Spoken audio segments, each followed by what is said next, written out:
This is a story about the boy who ran away from home, wanting to start a new life in Tokyo, and the girl working hard for her family and can manipulate the weather. This is a story about a boy who left his parents, and a story about a girl where her parents left her behind. Two people who crossed paths that changed the world. This is a story about sacrifice and love.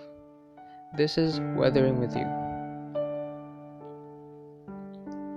This video will mostly be about reviewing the characters of the movie, and there will be spoilers ahead. So if you haven't watched it, then click off this video, watch the movie, and come back. But if you've watched it, then let's begin. Hina's mom died, so she got left with her brother. Thus, she had to sacrifice her academics to start providing for her little brother. She's a strong, dependable, and responsible person because she was forced to become an adult at an early age. Whereas Hodaka, a boy who left his parents because he felt that they were suffocating, that he wants a bit of thrill in his insipid life, and also a person who kept running away from his responsibilities, not thinking about his future ahead, thus stopping his academics. He even attempted to shoot someone. However, that doesn't mean he doesn't have his own reasons. In the beginning of the movie, we see Hodaka with bandages on his face while on his way to Tokyo. We can speculate a bit that he might have been abused either by his parents or his schoolmates, but we don't really know for sure. Perhaps that is why he also tried to shoot the guy when he was getting beat up. All that pent-up anger within him has started to gush over, thus causing him to pull the trigger. But like I said, it's just a speculation. We don't really know what happened to him before the movie. Even though they're different in some ways, they are also quite similar in a way. Of course, they both want money to provide for themselves, which is why they started the Sunshine Girl job, and the fact that they both have no aims in life. Of course, for Hodaka's case, he has no care for his future, so he has no aims in life, since he left everything behind. But for Hina's case, after her mother's passing, she had to immediately quit school to start working for her brother and herself.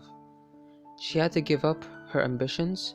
She had to bear the responsibility of an adult on her shoulders while also trying to act strong in front of her brother.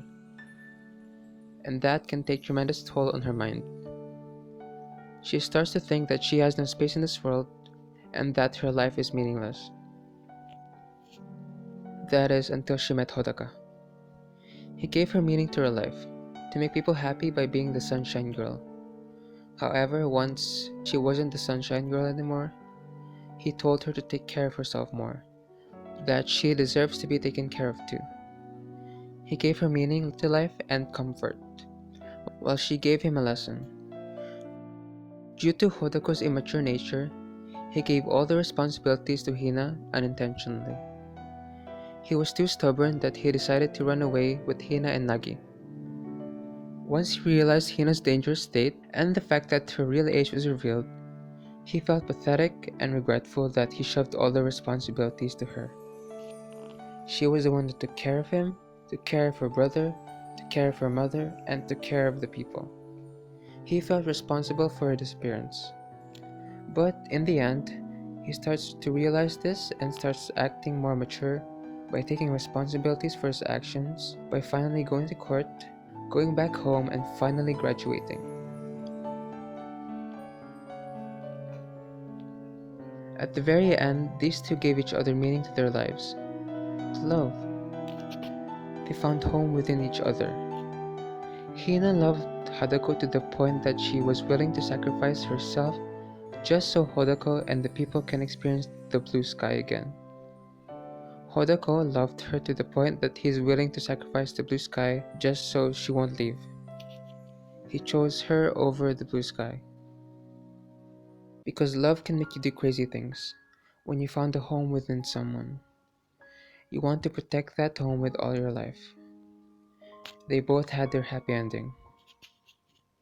Unfortunately, Keisuke didn't get to have that happy ending. He couldn't protect his home. Hodaka and Hina are the two main characters, But also one of the most interesting characters in the movie is Keisuke. Similar to Hodaka, he left home and was a very irresponsible person. He found someone like Hina and got a child. He was happy until his wife died. He ran from his feelings and his responsibilities as an adult and as a father. He drowned his sorrows away, thus repressing the pain of his wife's death, and his child had to live with her grandmother due to his irresponsibility. When I first watched the scene when the old policeman talked to Keisuke, I found it quite odd why he started touching his wedding ring. But when I look back at it, it makes a lot of sense. In this scene, the policeman started talking about Hodaka and Hina's disappearance, and it really struck a chord in him when we see his tears dripping. His story and Hodaka's story was too similar that it reminded him of his past and his deceased wife. Thus, he unintentionally started crying out of nowhere. He started to realize his repressed emotions, that he still misses her. He went to look for Hodaka to hand him over to the police. In the rooftop scene, he starts projecting himself at Hodaka, because even if he can't be saved in the end, he can at least save Hodaka from regretting his decisions, to make him realize that he should stop running like what Keisuke did back then, because running away from responsibilities has lots of consequences in the end. Though their stories are similar, their situations are definitely different. In the final scene, we got to see that look on his face when Hodaka screamed. That expression has lots of emotions in it. He finally realized that there's a ray of hope that Hina might still be alive, that he should stop being pessimistic, and that maybe Hodaka won't experience the same fate he did if he trusted Hodaka.